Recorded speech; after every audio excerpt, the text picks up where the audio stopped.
ஆண்டவர் என்னிடத்துல பேசின ஒரு வார்த்தை இதுதான். உன் விஷயத்தில் நான் கரெக்டாக இருக்கிறேன், என் விஷயத்தில் நீ எப்படி இருக்கிற? ஆமென். உன் விஷயத்தில் நான் கரெக்டாக இருக்கிறேன், நான் உன்னை சரியாக தான் நடத்திட்டு இருக்கிறேன். ஆனால் என் விஷயத்தில் நீ எப்படி இருக்கிற? ஆமென். ஒரு தேவ பிள்ளையுடைய வாழ்க்கையில் தேவனுக்கு அடுத்த காரியம் சரியாக இருக்குமானா, ஆமென், இயேசுவின் நாமத்தில் இந்த இரவு நேரத்தில் இந்த வார்த்தையை தைரியத்தோடு சொல்லுகிறேன். அப்படிப்பட்டவருடைய வாழ்க்கையில் சத்துருவின் கரமல்ல உயர்ந்திருப்பது, கர்த்தருடைய கரமே உயர்ந்திருக்கும். அவருடைய கரம் உயர்ந்திருக்கும். பாகாலின் பலிபீடத்தில் அக்கினி பற்றாததின் காரணம்,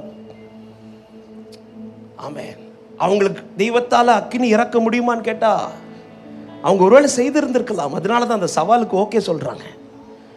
அப்படி இருந்த பிறகும் இப்பொழுது எலியாவுக்கு முன்பாக பாகாலின் பலிபீடத்தில் அக்கினி பற்றவில்லை. ரீசன் என்ன தெரியுமா? எலியாவின் பலிபீடம் அக்கினி பற்றுவதற்கு ஏதா இருந்தது. என் லைஃப்பில் கர்த்தருடைய அக்கினி சரியாக எரிஞ்சிச்சுன்னா, என் குடும்பத்தில் பாகாலின் அக்கினி கர்த்தர் எரிய விட மாட்டார். நிச்சயம் உள்ளவர்கள் மாத்திரம் நல்ல கைகளை தட்டி ஆமென் சொல்லுங்க பார்க்கலாம். ஹல்லேலூயா.